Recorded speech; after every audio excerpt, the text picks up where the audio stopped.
Hey everyone, welcome back to Go Kick Me, your favorite crowdfunding news and reviews channel here on YouTube. So today we're going to talk about an Indiegogo project called Park and Diamond Collapsible Bike Helmet. Created by SpaceX engineers, looks and feels almost like a baseball cap, safe as a traditional helmet. Okay, so where to begin? So it's basically, before I even play the video, it's a bike helmet that looks like a baseball cap. That's nothing special, but it actually is made from like segmented pieces so it can collapse. Let's see if they show. Yeah, like this basically. Um, so that's kind of cool. Let me just put stuff in context. The idea being that it basically can put in a tube and it looks like it's about the size of a water bottle. Bit of context on myself. I have been a pretty avid bicyclist since actually in college. I started biking to get around, and then I became a motorcyclist. And because I was a motorcyclist for 10 plus years, I became a strong proponent of wearing helmets. So then I started wearing a bicycle helmet as well as a motorcycle helmet. And then as a bicyclist, now that I've been living in Asia for dozens of years now, 10, actually 12 plus years, no, how long was it? 14 years now. Wow, I'm getting old. Especially once I moved to Beijing and I was commuting by bicycle in Beijing, I became a religious wearer of bicycle helmets, to the point where now I try not to bicycle without one if I can help it. So anyway, that's my context, and also as an engineer, I have studied motorcycle helmets a bit. I remember I did some research project in undergrad about motorcycle helmet standards, so I do have a bit of experience in this area, and as well as personal experience as well as sort of academic experience. So this project is interesting. Yeah, it's kind of this kind of geodesic dome looking thing with hinges for the segments can fold. Pretty cool, and it can fit in kind of a tube shape when rolled up into the case. And so it's lightweight, it's foldable. Does that mean more people are going to use it? Let's take a look at their video. Their video is actually pretty slick, shows the real people behind it. They actually have a bunch of videos in here. This super collapsible form factor. The Super collapsible. Next generation materials. And looks like a baseball hat. My sister is riding her bike through the intersection of Park and Diamond. Because of the strap, it actually kind of looks like one of those horseback riding helmets, but I digress. She was hit by a car. She spent the next 4 months in a coma. As two engineers, we knew that if we put our heads together, we could do something about this problem. Helmets aren't worn because they're uncomfortable and inconvenient. People don't want to carry around huge. So they're throwing a lot of stats out there, and there's some controversy. This one is basically a measurement. So, this is from New York City from like 20 years ago. Some of these other data, that's probably true. Where's the other one? Was it before? Yeah. This one is up to much debate and has actually been like legally debated, and the government actually stopped hyping this data point. 85, that one's 87, there's another one that says 88, but there's some question about the data that's used to do that. So anyway, I could spend 20 minutes. I actually was going to film a previous version of this where I spent like 20 minutes just ranting about different ways of measuring this kind of stuff. But like there's literally like all kinds of debate about, where is it? Like, do bike helmets really matter? Is there evidence? What's the evidence that they save lives? This is the one that I think a lot of people looked at that couldn't be repeated, or 80% one here. And so these ones have been revised and argued about. And anyway, I decided I was going to focus on the project and less about the use of statistics. But just know that, in any of these cases, like people who wear helmets on bicycles behave differently, and I know I do, than when you're not wearing a helmet. In Holland, for example, the number of people who go to the hospital from accidents when wearing a helmet is actually higher than for people not wearing a helmet, but it's because, that's the difference between a commuter and like a road bike or a mountain biker. So mountain bikers wear helmets, and they also engage in a lot riskier activity. Road bikers tend to put on a lot more miles, and they're riding on like main thoroughfares, not on bike paths or side streets. So there's sort of causation and correlation effects here too with these stats. But this one, I'm assuming is true. This one actually is true, but it's not something that you can necessarily derive a direct correlation for. So yeah. Anyway, That's comfortable, attractive, portable, and let's talk a little bit more. So it is actually, their one is certified by the CPSC bike helmet standard, this Canadian standard, and this European standard. Apparently these are not the most strict ones out there. The Snell one from the 90s was actually more strict as far as energy absorption, but then people also say that some of these are overly strict, so they actually, in order to protect you from a super high energy impact, they don't protect you as well from like light ones. So there's no perfect solution. Is the key thing. And not only does our helmet meet all of the federal regulations, it surpasses them. Bike share programs are growing at over 25% year over year. More Americans are taking a bike to work than they ever have before. There's millions of people out there that need a product like ours. So that's all true, and it's a good, worthy goal. The question is, does the helmet have to be collapsible? Is this product at this price point the best way to help those more and more people who are biking to work or doing ride share, bike share, etc.? So let's talk about the price a little bit. Their super early bird price is $80. Their MSRP is nominally $159. If anyone ever pays that, it's another question when this goes to market. So apparently they've been selling like hotcakes, as you can see. And even the not early bird one is still only $87, I guess. Indiegogo exclusive. So how does that compare to the market? Well, actually, it's kind of high. So if you just go to Target, you can see there's all kinds of adult size helmets for $20, $26, and even the fancier ones. These are like for skateboarding, but let's look at just bike helmets. So even this more expensive one, it's got all your fancy vents and stuff. Does it say the rating?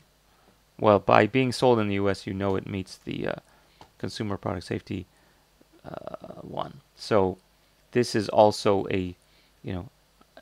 at least meets the same standard as the fancy pants one that folds, but it costs, in this case, less than half the price. Some of them are even 50% less than this.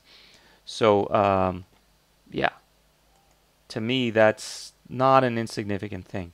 Of course, this is crowdfunding, so you're sort of helping for the development, but then again, they're saying their list price is going to be $160. If this thing was $160, I would say that would definitely impact the effectiveness of them, getting this product in front of as many people as possible to prevent brain injuries. So just keep that in mind. Anyway, videos specifically produced. The cool thing is they're actual real dudes. These guys, they've also won some design competitions. They're actually from Virginia Tech, real engineering students. That's cool. They won $100K from whatever eFest. And so you can actually watch the videos. These are more about their sort of process, sort of background on their company. And as I said, they're real people. So way down here at the bottom, they talk about what they've won. So you can see they've won a bunch. Okay, so where's the big one? This one. They got 100K, right? So they've already put in a lot of, or they've gotten a lot of money to get to the point where they are now. And that's actually pretty cool. And they were featured at TechCrunch Disrupt and blah, blah, blah. And they've raised $1 million, by the way. So that's actually cool because that means that, I don't think these guys are scammers. I think they're legitimately developing a product, and they've spent the money, they've got the money to get it across the line. And the fact that they've sold 300K is great. And oh, here's the thing I was going to show. So yeah, they are real people. They have real backgrounds. They have faces. They have last names. Not like Sonic Soak, where they're using voice actors with a made-up backstory. So yeah, the key thing is, though, I should note that neither of these guys are the SpaceX engineers. It's not this guy, it's this guy who's the SpaceX engineer singularly. I don't know if they have other SpaceX engineers working with them, but this guy is the one who worked for not only SpaceX but also NASA in Ohio, and he also is a Virginia Tech grad, which is pretty decent. As a Berkeley engineer, I won't poo-poo on them too much. But is there more than one of these guys? Because it does say engineers, not to be picky. To me, I wouldn't name drop SpaceX in the first line because they're not really affiliated with this. That's a little bit uncool, personally. But at least legitimately, he did work for SpaceX. Campaign-wise, they're good. They got the FAQ, they got the warranty, they got the info. They list the safety standards that they meet. What else do they do? They actually give size information. You can pick that later. Other key things, they answer comments. They're getting actually a lot, so clearly they haven't answered because it's the middle of the night in the US right now. But basically on a daily basis, they're answering. They're getting a lot of pushback on the colors, like, is black really the best color, etc. But that's stuff that they can worry about later. Some people saying they want the brim to be removable. Of course, you could take the lining off if you wanted. Some people are asking for reflectors and mirror mounts and stuff like that. To me, if you're that serious of a biker, you shouldn't be wearing this thing. You should get a real helmet. But that's just me. So anyway, they're responsive. That's already, clearly this is like an agency or whatever. You can tell by their answers. Like they're saying, we'll consider your suggestions. Yeah, we'll definitely consider it. But that's par for the course. Anyway, so what's my verdict on this one? I'm kind of on the fence because it's like, yeah, there's other stuff on the market. Actually, there's other foldable helmets on the market, some of which are, also Indiegogo projects. Let's see this thing. So this thing kind of squishes. Kind of ugly. I think this one probably, I don't know if it ever made it to market, but it was from a while ago. There's another one. Yet another one. Where's this other guy? The Morpher. There's actually 3 or 4 in this one YouTube video. Somebody just took a bunch of them and did a mashup. The Morpher. Which looks like it got, what happens if you stomped on a helmet? It got all flattened out. Some of these ones I'm like, is that really as effective? Because it seems like it's just a lot thinner. The amount of foam. The amount of foam in there is it as much? Apparently they did the test, but still. So there's this one. There's this. Actually, this is a smart helmet, not a foldable helmet. This one's just fucking ugly. It's got all kinds of lights and smart sensors on it. Here's another foldable one. Where is it? This one. No, this is a light up one. Anyway, I thought there was another one. Anyhow. There's at least 2 or 3 of these smart helmets and 2 or 3 foldable helmets. The other smart one was probably the best one. Was just one that had like a bone conducting stuff in the strap and some microphones. So it was kind of like wireless headset bike helmet that had speakers. That's actually pretty cool. There's other ones.